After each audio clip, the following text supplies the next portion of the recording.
Se quiser, já pode gravar. Aí a gente vai piratear a Carol cantando, vender lá na Praça da Estação. Tá, eu vou CD da Carol. processar todos vocês. Elas... Foi gravado, viu? Tá bom. Não vou processar ninguém não, gente. É mentira, tá?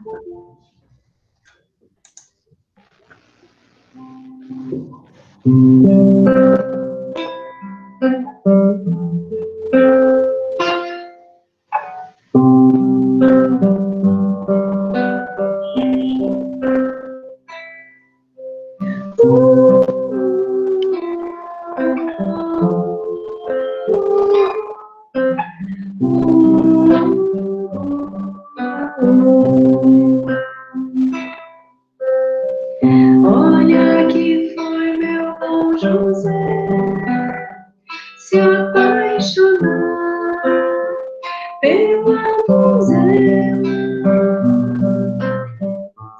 entre todas as mais belas de toda sua Galileia. Casa com Débora ou Sara, meu bom José, você podia, e nada disso acontecia, mas você foi amar Maria. Você podia simplesmente ser carpinteira e trabalhar sem nunca ter que se exilar e se esconder com Maria. Meu bom José, você podia ter muitos filhos com Maria e seu ofício a ensinar, como seu pai sempre fazia. Por que será, meu bom José, que esse teu nobre filho um dia andou com estranhas ideias que fizeram chorar Maria?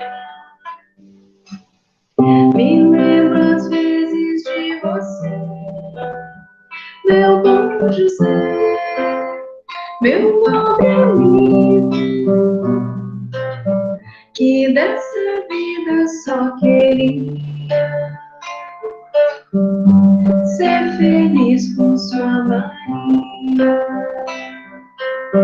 Me lembro às vezes de você, meu bom José, meu nobre amigo,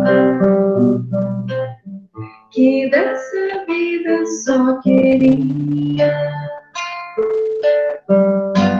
ser feliz com sua Maria.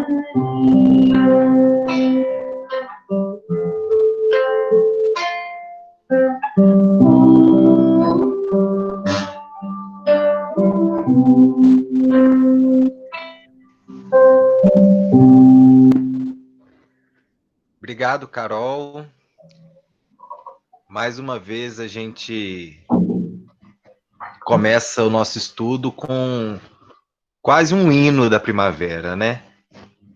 Sempre que a gente canta Meu Bom José, a gente lembra de vários Josés, né, que vão atravessando a nossa vida, e é muito bom lembrar de cada Zé que já passou por nós, né? Com muito carinho eu lembro do seu Zé Maróculo, eu lembro do Zé Grosso, e tantos outros espíritos que estão conosco, com certeza nesse momento, aproveitando que nosso coração se volta a agradecê-los mais uma vez pela beneficência que eles devotam a nós. E, de fato, hoje a gente termina o estudo do capítulo que fala justamente sobre isso, sobre a beneficência. Eu convido os amigos e as amigas, então, a abrirem os seus evangelhos para que a gente possa estudar o item 20 que é o último mesmo do capítulo 13. É perguntado a São Luís se é acertada a beneficência quando praticada exclusivamente entre pessoas da mesma opinião, da mesma crença ou do mesmo partido. Essa pergunta parece ser de resposta óbvia, porque para um bom cristão, fazer distinção de pessoas para executar uma beneficência, para ser caridoso, parece ser algo muito atrasado. Mas, na verdade, essa pergunta feita a São Luís se remete ao nosso dia a dia, não à nossa consciência cristã, mas sim à nossa prática. A ideia é resgatar o que nós no dia a dia fazemos, não só o que aquilo que nossa teoria nos convida a fazer. Então, será que é certo e é acertado a beneficência exclusiva para aquelas pessoas com a mesma opinião que nós, das mesmas crenças que as nossas, ou do nosso mesmo partido? São Luís vai dizer o seguinte, que não, porquanto precisamente o espírito de seita e de partido é que precisa ser abolido, visto que são irmãos todos os homens.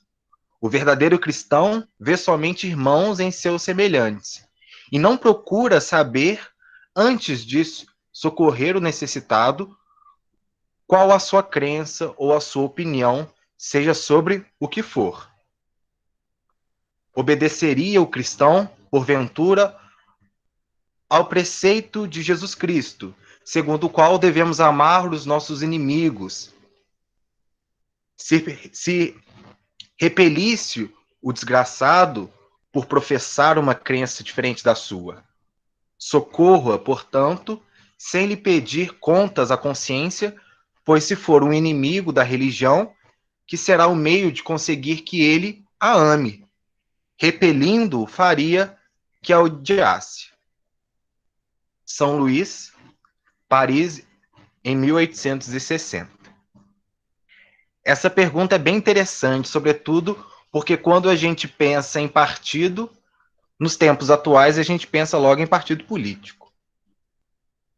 Na medida em que o nosso país, talvez nos últimos 7 anos, tenha se evidenciado algumas facções sociais, né? Algumas diferenças sociais que surgiram sob a bandeira de alguns partidos.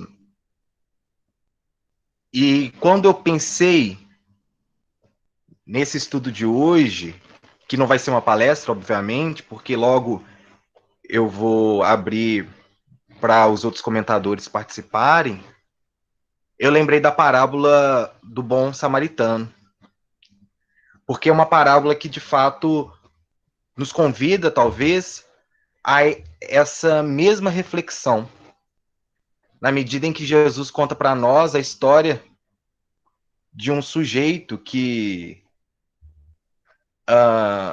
estava indo, né, de Jerusalém para Jericó, passando por uma estrada que na época se situava, na verdade ainda se situa, né, no deserto de Judá, mas que na época estava povoada por ladrões. E esse samaritano, indo em direção a Jericó, é assaltado, ele é talvez quase vítima de um latrocínio, né, porque ele é roubado até as roupas, quase morto, é deixado no meio do caminho. Passa por ele um sacerdote e passa reto.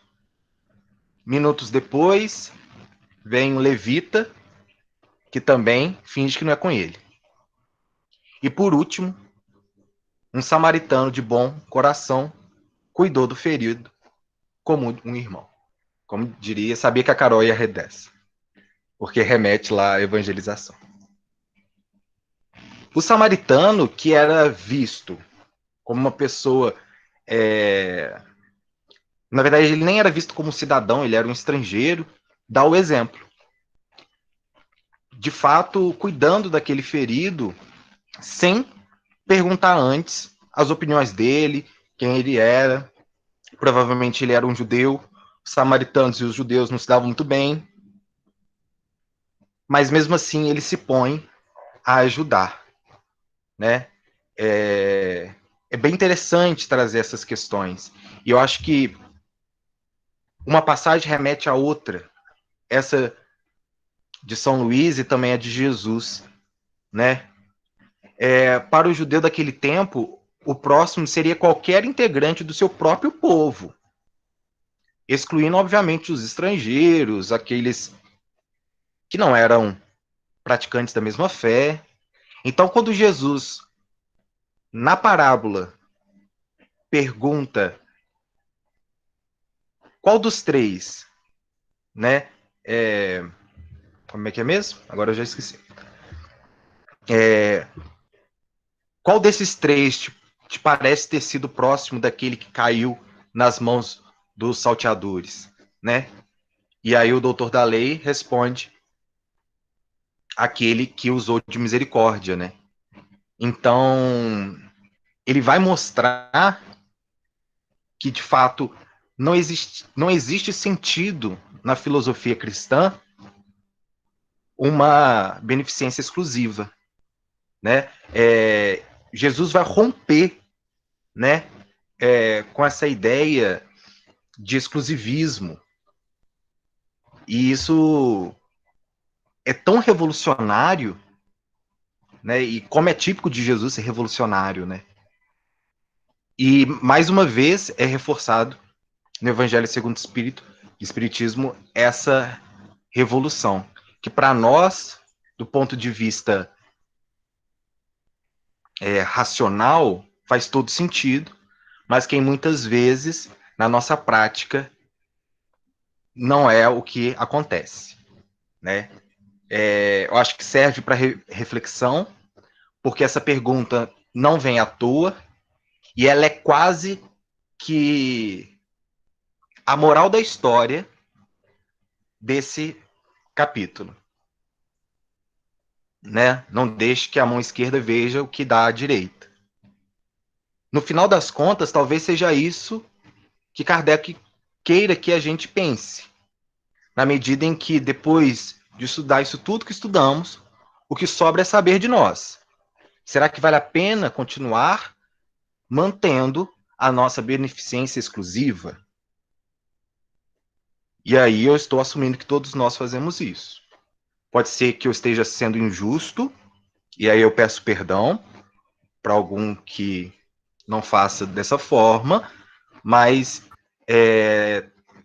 esse é um ponto que é interessante da gente sempre tocar, né? Da gente sempre buscar entender o motivo de Kardec ter colocado isso no final das páginas do capítulo 13, né? E aí eu vou abrir aos colegas, a partir disso que eu trouxe, para o debate. E aí, a partir das conversas, a gente vai construindo a nossa ideia sobre essa mensagem que São Luís deixa para nós na noite de hoje. Fiquem à vontade aí. Eu não vou falar a partir de agora. Se ninguém falar, vai ficar um silêncio constrangedor. Mas é para que seja de estímulo para os outros colegas que possam falar. Tá bem?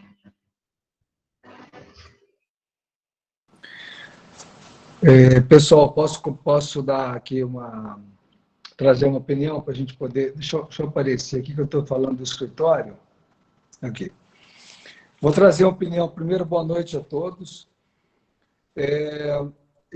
Ao fazer a leitura do item 20, do capítulo 13, eu fiz também a leitura do último parágrafo do capítulo 13, que nós estamos semana passada, item 19. Eu vi muita consonância entre essas duas questões. Eu vou me permitir que fazer a leitura para começar algumas ponderações. O Espírito Protetor, o Guia Protetor, diz o seguinte: meus amigos, se conhecesse todos os laços que na vida presente vos ligam às vossas existências anteriores, se pudesseis abarcar a multidão das relações que aproximam os seres uns dos outros para o progresso mútuo, admirareis bem mais ainda a sabedoria e a bondade do Criador que vos permite reviver para chegar até Ele. Essa questão do capítulo 20, muitas das vezes, eu concordo plenamente com o que o Henrique falou, no que diz respeito, que, na verdade, o que mais importa é que o espírito aprende na matéria, na prática. A gente, muitas e muitas vezes, quando faz o bem, a gente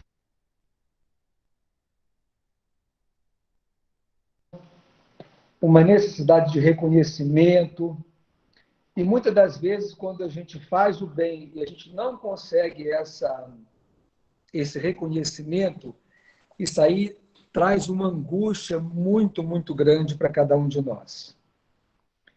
E aí começam os melindres. É mais ou menos quando você é convidado para ir numa festa e a festa estava ótima. Mas tem uma criatura que entendeu que a festa não estava boa. Então ela comentou com a outra, estava tudo muito bem, mas... E a dona da festa ouviu aquilo. E ela não tomou por base o que as outras pessoas entenderam que a festa, que o momento estava bacana, mas ela tomou por base aquela situação, aquele pequeno melindre. Isso trouxe e traz uma angústia muito grande. É muito bom a gente fazer as nossas doações, qualquer que sejam, materiais, de pensamentos bons, de bons equilíbrios, quando solicitados. Mas eu acho que tem um caráter maior e mais pungente disso tudo, quando a gente compreende a necessidade de fazer o bem, de fazer a beneficência. E uma outra coisa também que, anotando aqui a leitura, eu estou pensando, ele falou na parte final do socorro e começa com a beneficência exclusiva. Aí eu pensei uma coisa aqui. Nessa encarnação, às vezes, a gente pergunta assim, numa família, quem que é a pessoa mais importante da sua família? Meu pai, a minha mãe, o meu filho. Muito bem. E aí a gente pergunta assim, e tem alguém que você julga não ser importante? Tem, por exemplo, o meu tio, ou qualquer outra pessoa, minha sogra, o meu sogro, o meu genro. E a gente começa a fazer uma analogia com esse último trecho que eu li aqui do capítulo 19. Quem são essas pessoas que na vida nós amamos e que odiamos? É o círculo da reencarnação. Hoje, o odiado foi o meu amor do passado. Então, isso desvincula completamente essa característica da exclusividade de fazer o bem. É fazer o bem para todos sem olhar a ninguém. É fazer o bem de forma tranquila, pacífica, entendeu?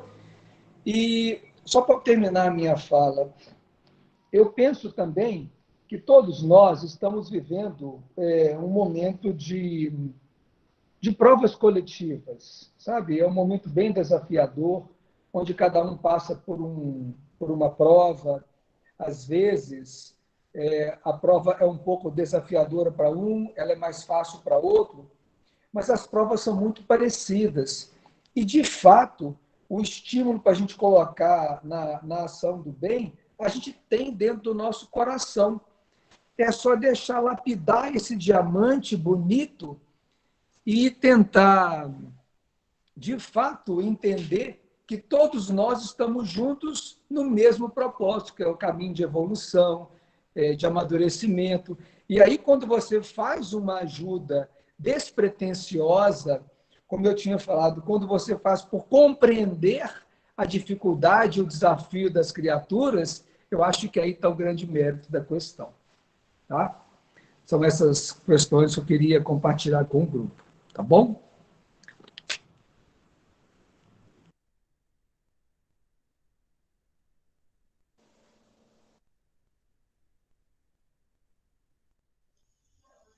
Olá, pessoal, Henrique, todo mundo aí? Estão me ouvindo? Estão ouvindo você, Baesso. Eu Seja estou usando um bem-vindo. pseudônimo hoje, viu? Apareceu um outro nome aí, não foi? Apareceu o nome da minha esposa, acho, Carla, não é? Isso mesmo. É coisa de computador. Não me pergunte por que eu não sei dizer. Eu penso, Henrique, que quando a gente examina essa ajuda ao estranho, ao adversário, é quando se pode aplicar a expressão caridade se nós seguirmos a proposta de Allan Kardec. Que Kardec vai dizer no Livro dos Espíritos que só é uma ação caridosa aquela ação que é absolutamente desinteressada. É a ação virtuosa. Se há qualquer tipo de interesse, anula a virtude, portanto, deixa de ser caridade. Pode ser uma boa ação. A gente faz muitas boas ações, mas o conceito de caridade, de virtude, ele pressupõe o absoluto desinteresse. Se a gente for examinar atentamente, quando a gente ajuda um amigo, um colega de serviço, um parente, alguém que nos acompanha no jogo de futebol da mesma torcida, alguém que é filiado ao mesmo partido e que a gente se reúne sempre, quando a gente ajuda uma dessas pessoas, nós estamos fazendo caridade? Será que há absoluto desinteresse? Eu penso que não.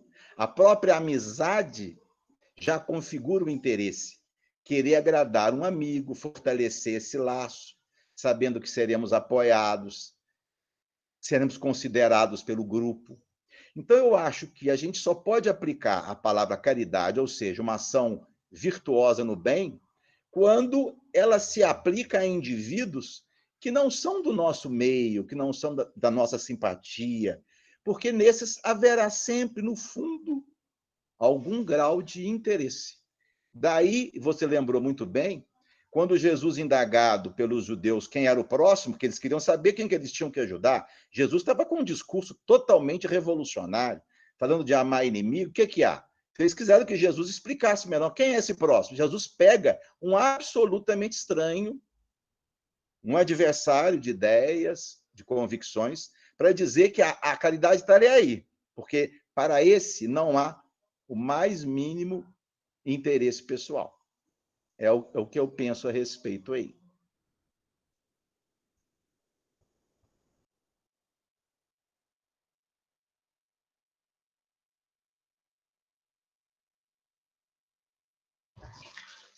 Uma menina agora, para equilibrar um pouco.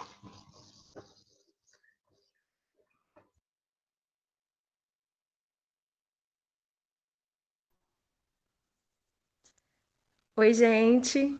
Boa noite. Eu Boa queria noite. dizer que eu adorei, eu adorei esse método do Henrique, né, constrangedor, de colocar os amigos para falar. Muito bom, Henrique, defenderei.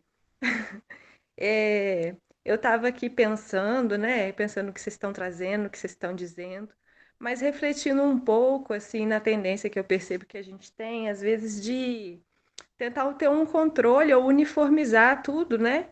De querer que as pessoas pensem como nós pensamos, de querer que os gostos sejam os mesmos, que as religiões sejam as nossas, né? Fiquei pensando assim um pouco sobre essa nossa tendência, sabe?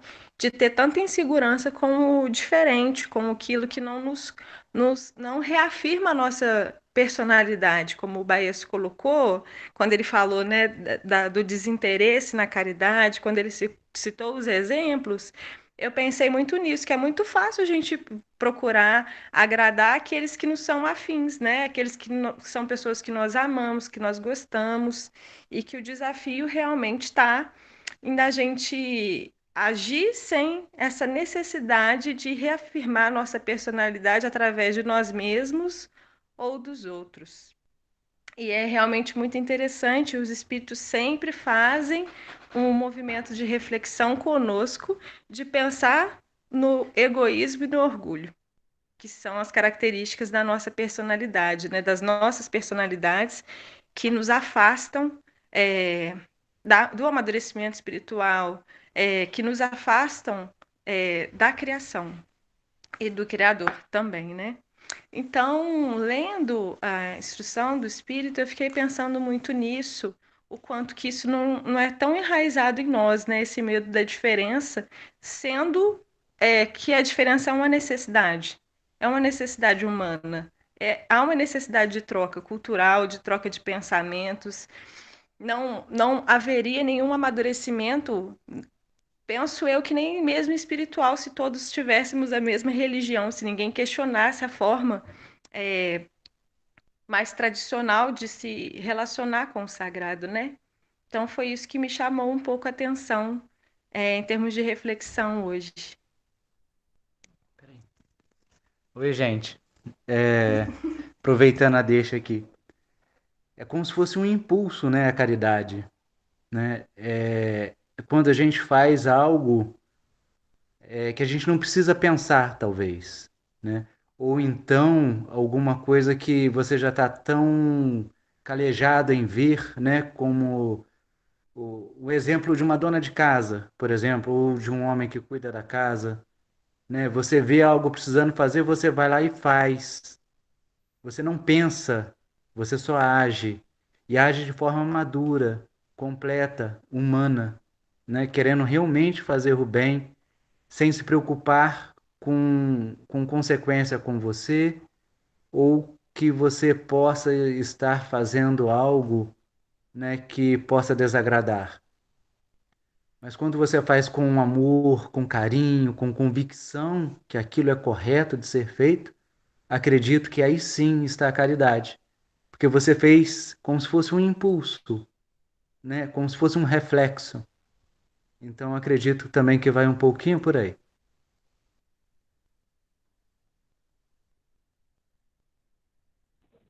Pessoal, tudo bom? Henrique, tudo bom? Pode falar mais uma menina?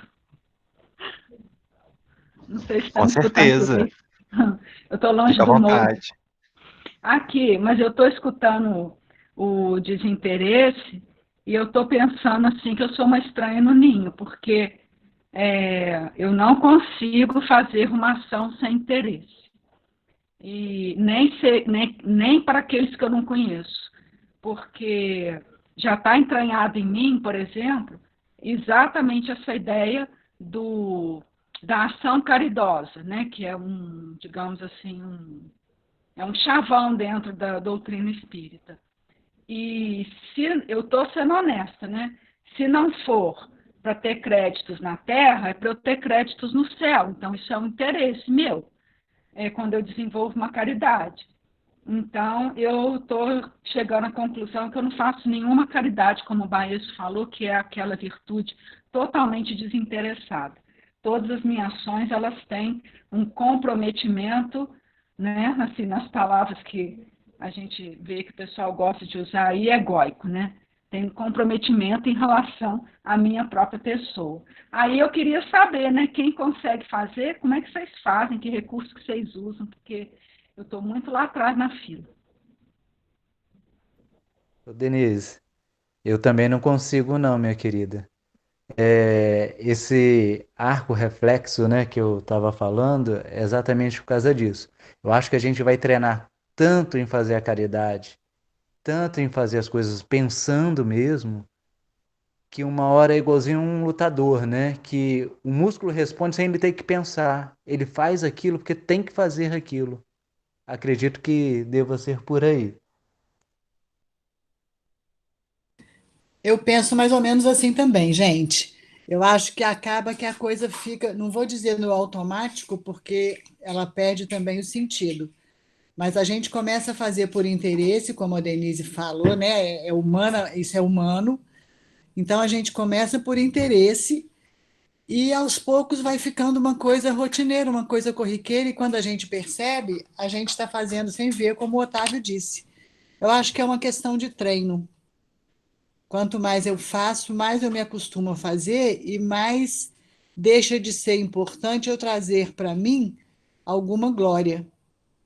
Eu começo a ajudar pelo simples fato de que eu posso ajudar para quem está precisando mais do que eu, ou para quem tem menos do que eu, ou para quem está num momento pior do que o meu. Eu acho que fica automático, fica comum, deixa de ser uma coisa extraordinária. E quando fica comum, ela acontece sem nenhum interesse.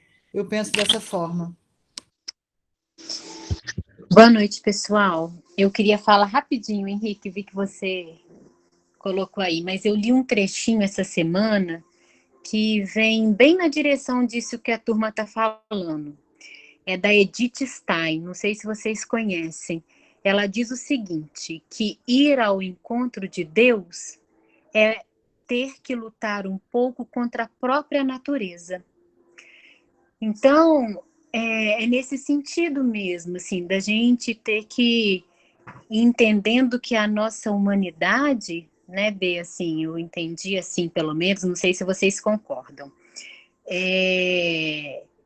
requer da gente ir um pouco contra esse movimento de barganha espiritual que a gente faz, ter consciência que a gente faz, né? E no dia que aparecer uma pessoa que não é um afeto, é um desafeto, e a gente tiver a oportunidade de fazer alguma coisa, nós vamos fazer a princípio de cara virada, e até que a gente não vá fazendo virtude, mas a gente vá se transformando em virtude, né? E isso é algo muito profundo, muito íntimo, é algo que a gente vai construindo à medida que a gente cada vez mais vai tendo consciência dessa nossa humanidade, dessa nossa natureza, dessa nossa vontade, dessa busca mesmo de encontro com Deus. Então, quando vocês falaram isso, eu lembrei desse trechinho, eu achei que fez muito sentido e eu quis trazer para a gente compartilhar.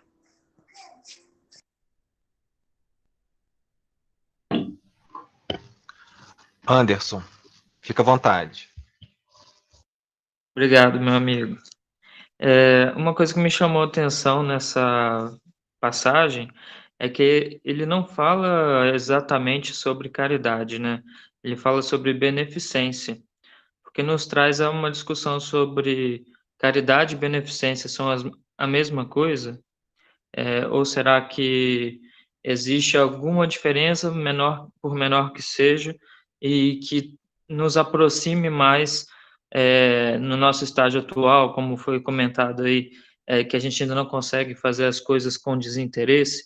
Será que é possível fazer beneficência e a caridade a gente vai chegar nela em algum momento? Talvez sim. Porque a beneficência é o ato de fazer algo que gere benefício para alguém, né? E a caridade a gente sabe que é muito maior do que isso. Envolve aspectos materiais e imateriais, envolve uma compreensão de mundo e da nossa proposta como espíritos que vai além daquilo que a gente está acostumado ainda.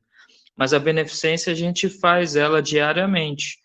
No entanto, o grande problema, e que eu acho que é a raiz da discussão de São Luís e de Kardec, é que a gente se acostumou e a gente se prendeu à facilidade de fazer o bem somente àqueles que a gente sabe que vão retribuir para nós com algum bem ou com alguma forma de gratidão. Porque justamente o item anterior que o sábio citou fala sobre benefícios pagos com a ingratidão, algo que a gente não está acostumado a lidar bem, né?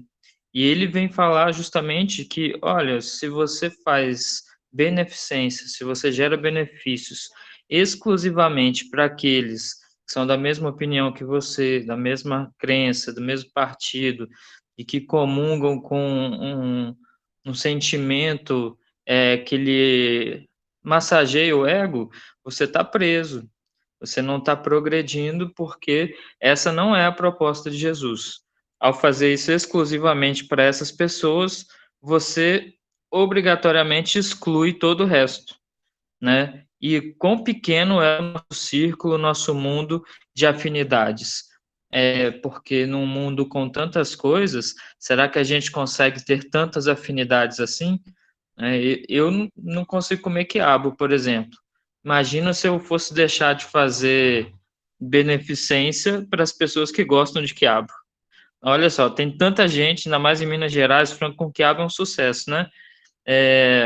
Ia ser difícil para mim alcançar algum progresso espiritual. Então, algo que eu acho que a gente deve pensar é sobre isso.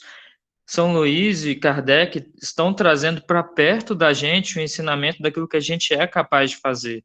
A beneficência está ao nosso alcance, mas é preciso que a gente amplie a nossa cabeça em como a gente pode efetuá-lo no nosso dia a dia.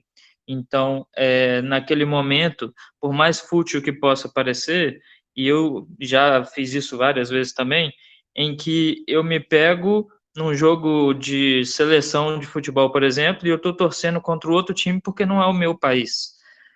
Eu sei que isso não faz a menor diferença na progressão do espírito do ponto de vista do resultado do jogo, mas a questão só o sentimento que gera em você por pensar contra alguém simplesmente porque não nasceu no mesmo pedaço de terra que você, isso por si só já é uma forma de excluir aqueles que não são semelhantes a você. E todos somos iguais, né? Partimos do mesmo ponto, vamos chegar no mesmo ponto, e o que nos diferencia são as nossas escolhas no caminho. Então, como posso eu torcer para um e não torcer para o outro? Como posso eu querer o bem de um e não querer o bem do outro? Isso eu acho que é a proposta que eu consegui enxergar nessa pequena passagem, que é, na nossa vida, naquilo que a gente consegue fazer, será que eu estou fazendo certo? Será que a beneficência que eu executo, ela pode ser melhor executada? E eu acho que essa é a proposta de São Luís. Sim, pode ser melhor executada a partir do momento em que a gente conseguir compreender que ela pode ser realizada para todo mundo, independente de qualquer coisa.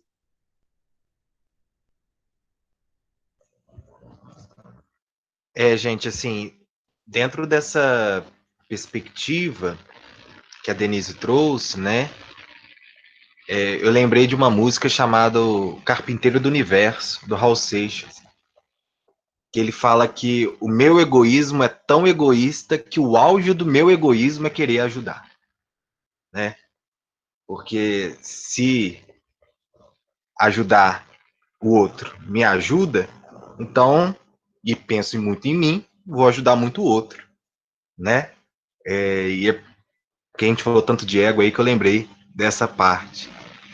E eu também acredito nessa ideia do exercício, da ideia de que a beneficência bem praticada, ela contribui para o desenvolvimento da caridade, dessa caridade genuína, que seria desinteressada, mas nós não devemos nos preocupar em estar só no patamar da beneficência, né, já que a gente criou uma certa hierarquia, porque ainda a gente não pratica caridade. Na verdade, nós somos caridosos em potencial, e existe, portanto, aí a necessidade de um aprimoramento dessas atitudes benéficas, né? O fazer bem. Então, assim, eu penso que São Luís, de fato, como o Anderson falou, né, aponta para um caminho seguro e tranquilo de exercício. E aí, o que a Melissa traz dessa questão também, né? De buscar desapegar daquilo que é próprio nosso, ou pelo menos aquilo que nos parece ser muito natural da nossa parte, e dar oportunidade de algo novo que surge a partir da mudança de hábito. Toda mudança de hábito ela é desconfortável, né? Muitas vezes ela precisa ser forçada mesmo, né? Mas o fruto ele é positivo, né? Pense naquele que deseja parar de fumar. O objetivo dele é que, ao parar de fumar, ele tenha uma melhor qualidade de vida. esse ato benéfico para consigo mesmo é altamente apegado, altamente interessado, mas vai conferir à pessoa muitos benefícios. Quando a gente transporta para outra pessoa, muitas vezes uma beneficência altamente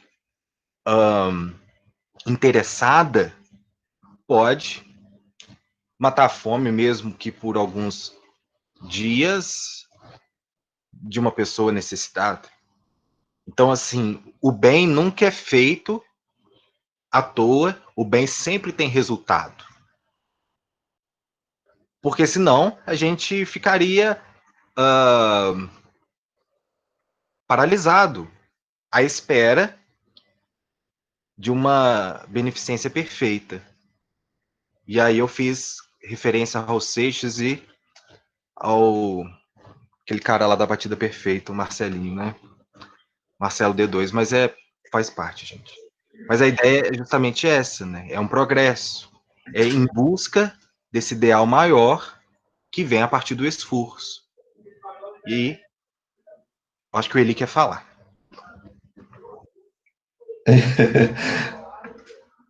Boa noite a todos. Rapidamente, eu queria puxar a reflexão para uma perna bem diferente, que é quase o inverso da pergunta.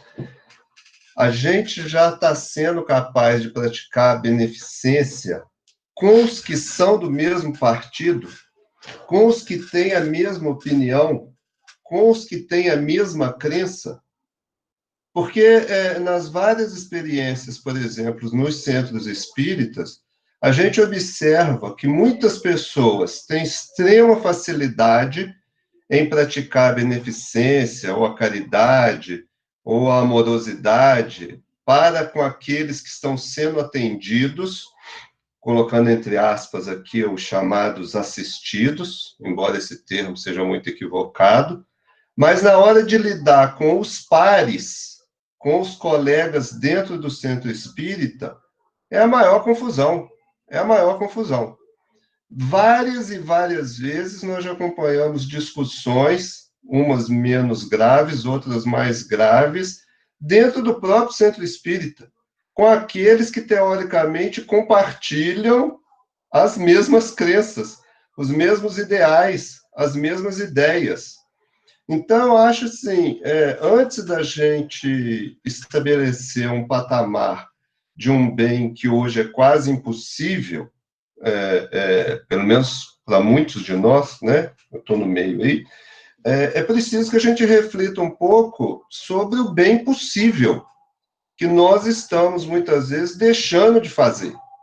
Porque amar o inimigo, eu vou colocar inimigo aqui entre aspas, amar o desconhecido, amar aquela pessoa com a qual você tem contato com ela só no momento de necessidade, amar o enfermo no qual você visita uma vez por mês, amar o idoso que está no asilo, porque você vai lá 2 vezes por mês, talvez seja um exercício, óbvio, fundamental, mas, de certa forma, é relativamente mais simples do que amar o companheiro que está dentro de casa, que está dentro do centro espírita, que está no ambiente de trabalho.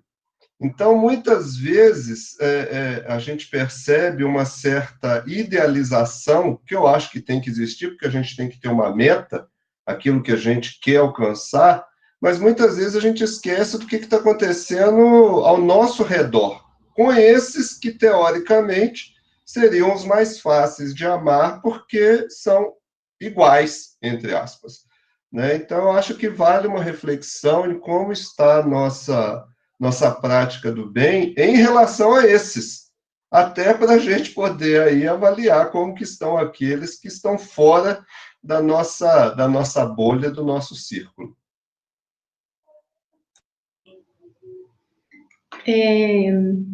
Eu estou com um monte de coisa na cabeça, com muita dificuldade de sintetizar o que eu estou pensando, sabe? Mas eu não sei, de alguma forma eu me identifiquei um pouco com isso que a Denise falou, sabe? Eu não sei se eu concordo que quando a gente faz algo de bom a pessoas que a gente gosta, que isso não é caridade, sabe? Acho que esse foi um ponto, assim, que me deixou, assim, eu travei nele, né? Fiquei voltando nele.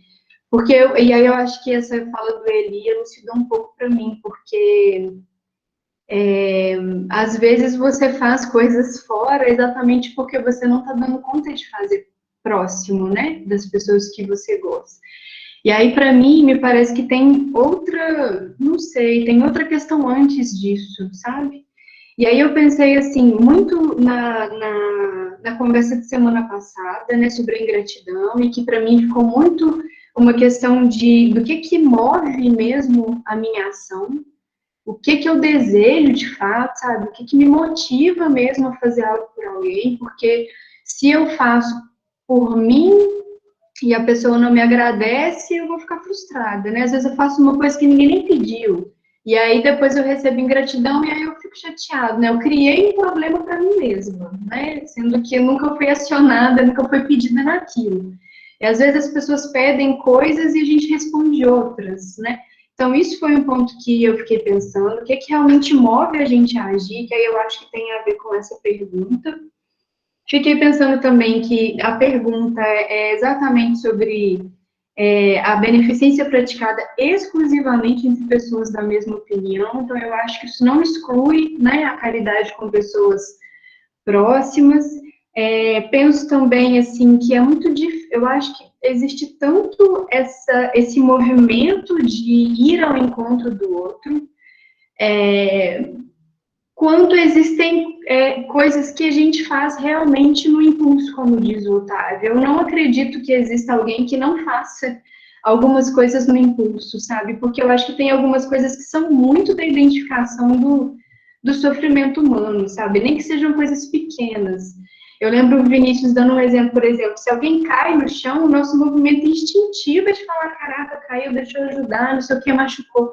Porque é algo que já é instintivo. E aí eu acho que isso ajuda a gente a não transformar a caridade em algo inalcançável, entendeu? Eu tenho um pouco de medo disso. A gente fala da caridade como algo tão sublime que eu nunca vou chegar, sabe? É sempre algo no futuro, é sempre um caminho enorme, né? E sofrido e com esforço para chegar lá. Eu acho que existe um equilíbrio, né? Eu acho que existe um equilíbrio entre o nosso movimento e também um não esforço, sabe? Porque aí eu fiquei pensando na fala da X, né? Por que a gente tem tanto medo do que é diferente da gente? Por que a gente fazer algo por alguém, fortalecer alguém que pensa diferente, dá uma sensação de que a gente está perdendo algo, né? Como é muito mais sobre nós do que sobre o outro. É como se a gente também fosse perder um pouco de pertencimento, né? Quando a gente escuta, quando valoriza alguma coisa que a gente pensa diferente, né? E aí eu penso que o ponto é o necessitado, porque é o que ele coloca aqui, né? O verdadeiro cristão vê somente irmãos e seus semelhantes, não procura saber, antes de socorrer o necessitado, então, assim, existe uma necessidade, né? Existindo uma necessidade, aí esse é o ponto, sabe? É isso que fala. É existir uma necessidade. Quem é, por que é, onde que é, né? Aí eu acho que são coisas que vêm vindo secundárias. E acho que essa questão do diferente tem muito a ver com a gente não ter certo para nós quais são os nossos conceitos, quais são as nossas crenças, né? Se você tá tranquilo com o que você acredita, você conversa com qualquer pessoa, né? Sobre qualquer coisa, sobre política, sobre religião, né? E se questiona também, mas sem se afetar, né? Sem aquilo ser algo que vai te fazer criar alguma exclusão, alguma segregação. E eu fiquei muito pensando, assim, nessa coisa do esforço, porque eu penso muito para mim se às vezes a questão é o não esforço, sabe? É uma abertura para algo que eu não tenho previsão, eu não sei o que que às vezes é o que ele necessita, mas que eu não posso até oferecer, sabe? Mas que não é o que eu quero dar. Não sei se ficou muito confuso o que eu estou dizendo, mas assim, me suscitou muitas coisas, muitas coisas. E principalmente essa coisa do esforço, né? Eu penso, se é o esforço ou se é o não esforço. É uma abertura para escutar mais, para entender que às vezes, sei lá, entender exatamente o que a pessoa quer, né? E se eu posso responder aquilo. Às vezes não vou poder, né? Às vezes eu vou só escutar, às vezes eu vou só sustentar, às vezes eu vou só dizer assim, olha, é isso mesmo, é um período ruim, né? Não sei. E eram muitas questões, na verdade, na minha cabeça, poucas respostas e muitas perguntas.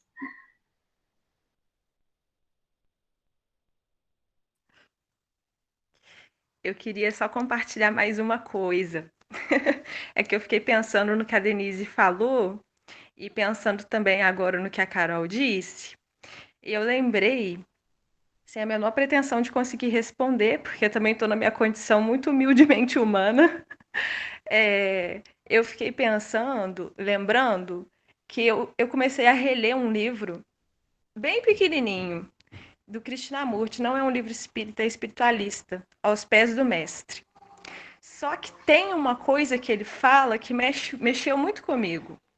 Ele fala do conhecimento espiritual assim: não basta para que um faminto mate a sua fome saber que o alimento é bom. Ele precisa estender a mão e comê-lo. Ele fala que às vezes a gente tem essa relação com o ensinamento espiritual, que a gente escuta os espíritos darem uma instrução, que a gente tem acesso ao ensinamento e só contempla ele.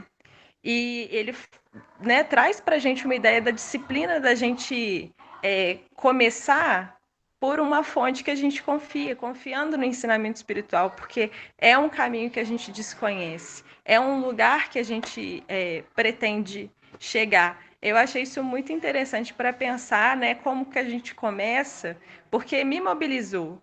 Eu não sei, eu acho muito legal, sim, essa questão do impulso, mas eu temo que às vezes o meu impulso é bem ficar aqui deitada no sofá na quarentena, vendo Netflix, essas coisas, sabe? Mas uma coisa que pessoalmente me mobilizou foi pensar nisso, né? Eu estou tendo um acesso ao ensinamento, confiando nessa fonte. Eu vou pelo menos tentar fazer o que ela está dizendo que eu deveria fazer para amenizar o meu sofrimento e o sofrimento do outro. Eu acho que facilita um pouco o processo, porque tira um pouco, pelo menos para mim, tirou um pouco do peso de eu não conseguir ser moralmente o exemplo que eu acho que a gente deveria ser, assim, que a gente pensa que deveria ser, né? De caridade, de desinteressado. Realmente, às vezes, isso é difícil. Mas pensar no porquê fazer como uma disciplina de uma coisa que a gente confia é uma maneira de sair do lugar.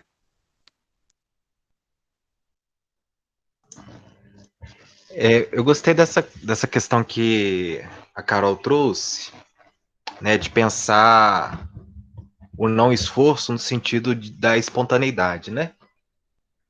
De deixar aquilo que é bom nosso acontecer sem planejamento, sem ter uma hora para ser bom marcada na agenda, né? Está aberto à espontaneidade da vida mesmo. As oportunidades que a gente tem de fazer o bem sem estar esperando aquilo. E talvez seja aí um misto, né? Da parte do exercício ativo para também a abertura do dia a dia, né? Dessa questão aí da espontaneidade. Porque a gente entende que existe um patamar no qual tudo vai ser espontâneo, né? Todas as coisas boas serão espontâneas. Amar será espontâneo. Hoje a gente sabe que também é uma construção, né? Todo amor é uma construção diária, e é uma construção que precisa de manutenção também. Mas vai ter um dia em que vai ser espontâneo. E talvez a gente tenha que se abrir a oportunidade de amar também espontaneamente. Eu não sei se estou confundindo, mas tentando trazer um pouco o que eu entendi sobre o que a Carol falou, mas eu entendo que cabe também essa colocação, de fato, do espontâneo, né? E faltam 4 minutinhos para o nosso tempo regulamentar. Existe mais alguma questão, algum fechamento que talvez alguém gostaria de fazer? Letícia? Oi, boa noite. Eu fiquei aqui ouvindo, fiquei meio confusa também em alguns momentos, porque são muitas perguntas realmente, mas eu acho que no fim de tudo, seja em relação à opinião, de crença, de partido, de beneficência, eu acho que tudo que a gente dá ao outro sempre vai depender da relação que a gente tem conosco mesmos, né? Então, assim, tudo isso que foi levantado de qual é a minha intenção ao fazer o bem ao outro? Será que é para eu conseguir alguma vantagem material, para eu conseguir simpatia? Será que é para eu conseguir bônus hora no plano espiritual? Então, isso são questões que só o próprio indivíduo vai conseguir resolver, né? O que está me motivando a fazer isso? E foi, acho que uma coisa que a Carol falou, né? Por outro lado, quando a gente vê Jesus, né? Ele comenta que busca a recompensa que fez na Terra.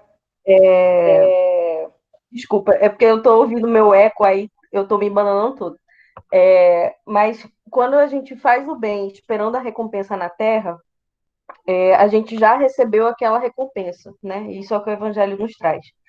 Quando a gente faz o bem confiando na justiça divina, é lá que a gente vai receber essa recompensa.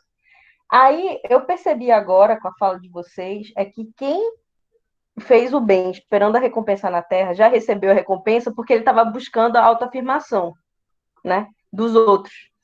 E que quem faz o bem sem esperar a recompensa faz naturalmente. Então, assim, a recompensa é no céu, digamos assim, se a gente for tomar o céu como estado de espírito, essa é a recompensa, né? Porque é a plenitude que a gente alcança por fazer o bem desinteressadamente.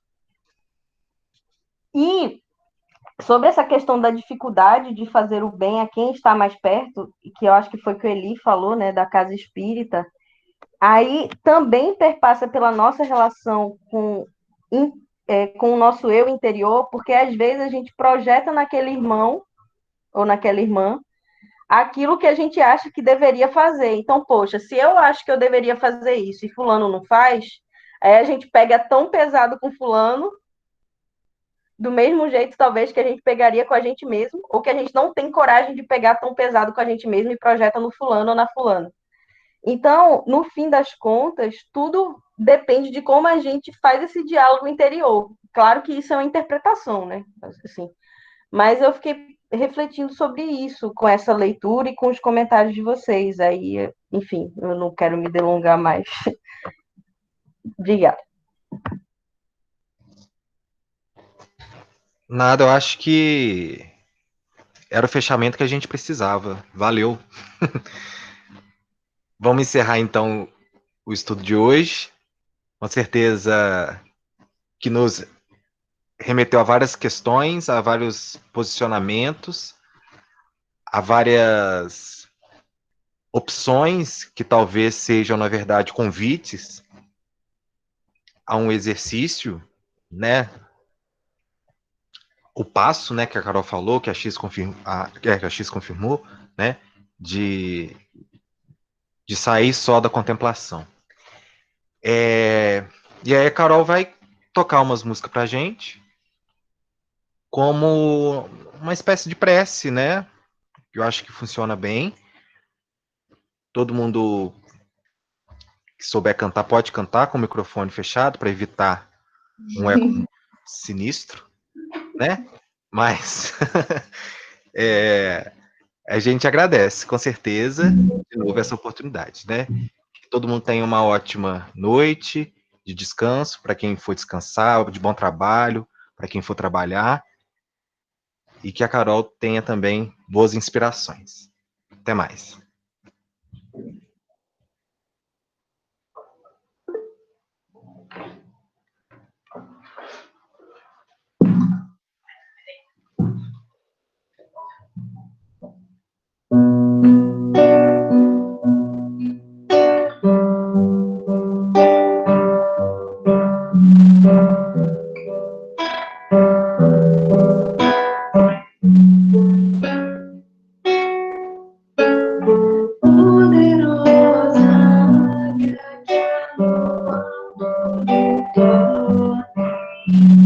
Dá-me das asas, me ensina a voar, cruzar os horizontes, vencer montes e mares, vamos o saber pela virtude de amar. Uma força tamanha sobreajude a derrubar as barreiras da vida que eu venha encontrar. E eu venho pedir a ti, ó tartaruga, que o toque estás a sustentar. Dá-me tua certeza de um dia poder chegar a ver-te nas asas da águia, na força do uso, em todas as coisas criadas por ti. Eleva minha alma, me faz tão perfeito, me leva a saber que estás dentro de mim. Ó Pai nosso que estás nos céus, santificado seja o seu nome, em favor de todos, ó Pai nosso que estás nos céus.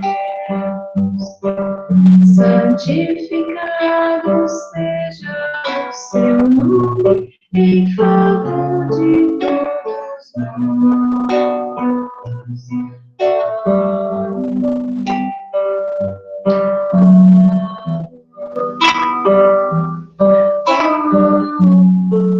em favor de todos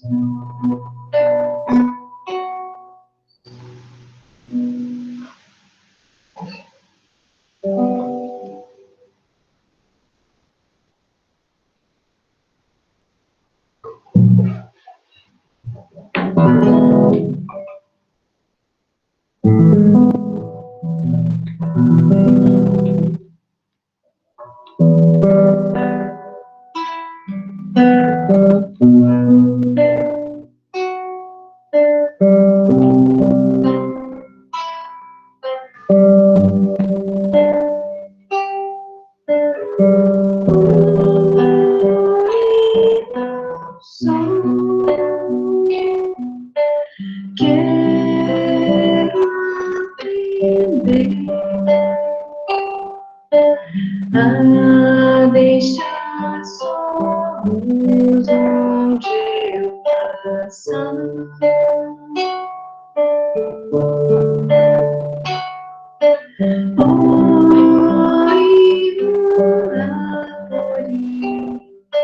Preciso aprender a sempre aceitar, amar bem mais quando sofrer.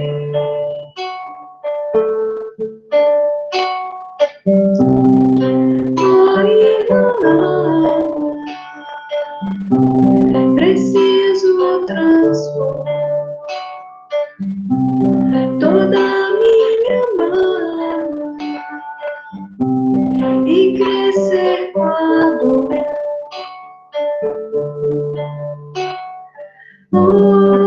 E não ver,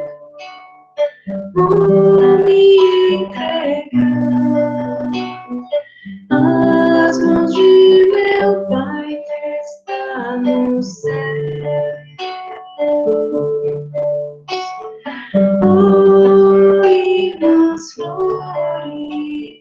quero embelezar sempre o meu amor eternizar.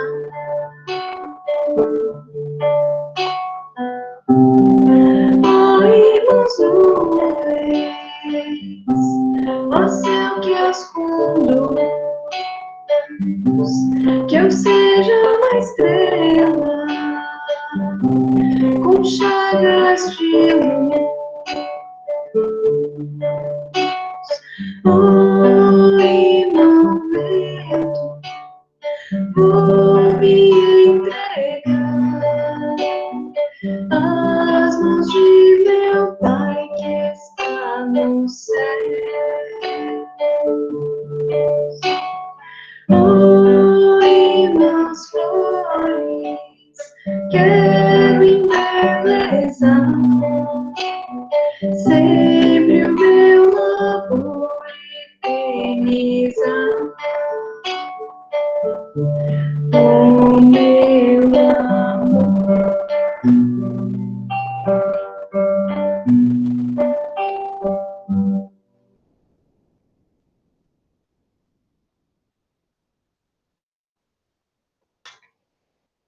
Mais uma?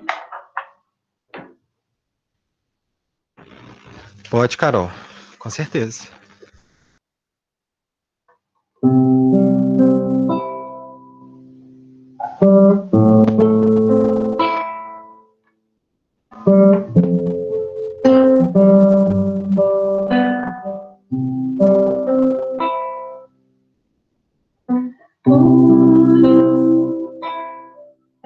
Em tudo e sempre encontra-te estás no céu, na terra onde for, e em tudo que me acontece encontro você, amor. Já não se pode mais deixar de crer em seu amor. É impossível não crer em ti. É impossível não te encontrar. É impossível não fazer de ti meu ideal. É impossível não crer em ti. É impossível não te encontrar. É impossível não fazer de ti meu ideal.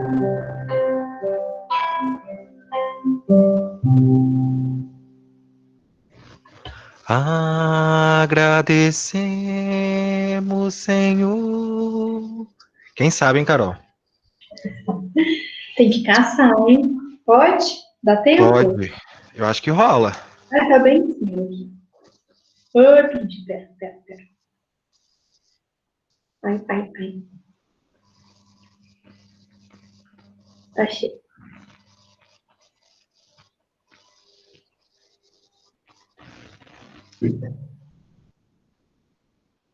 É a bandeira de luz, né? Como diz a X.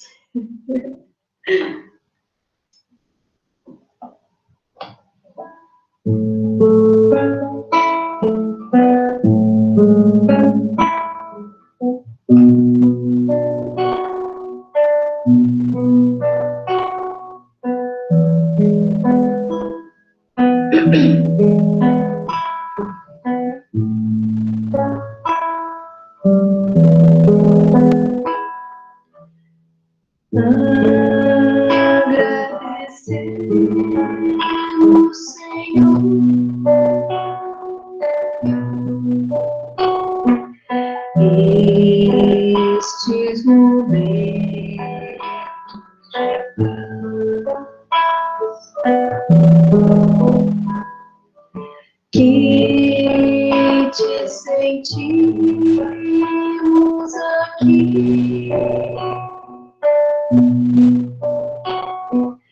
em vibrações fraternas.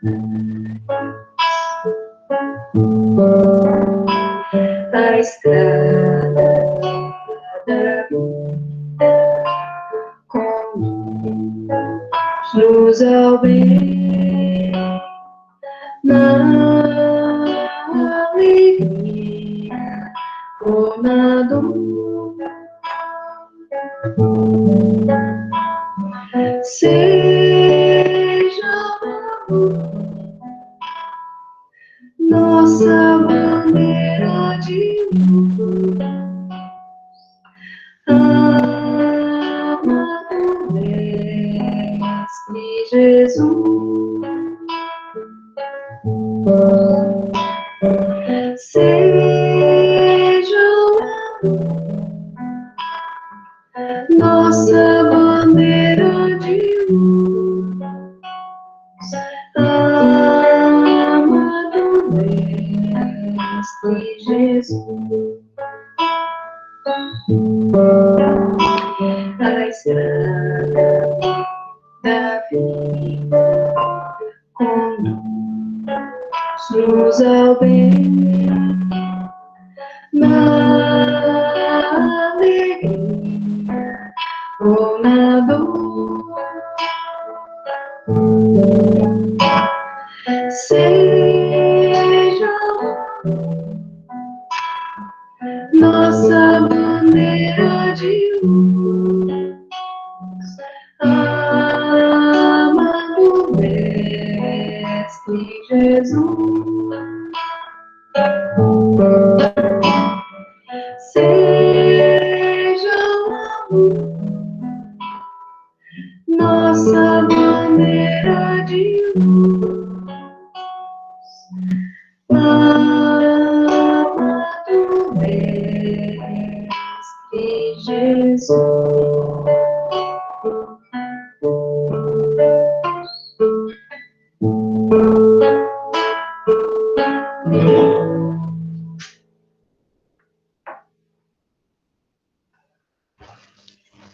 Show de bola, hein? Pode parar de gravar, Eli.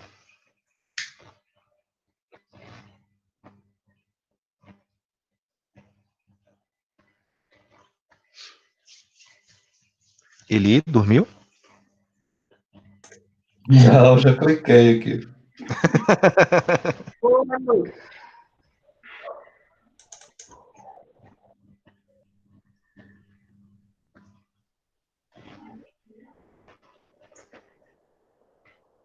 Rebelde esse programa. É.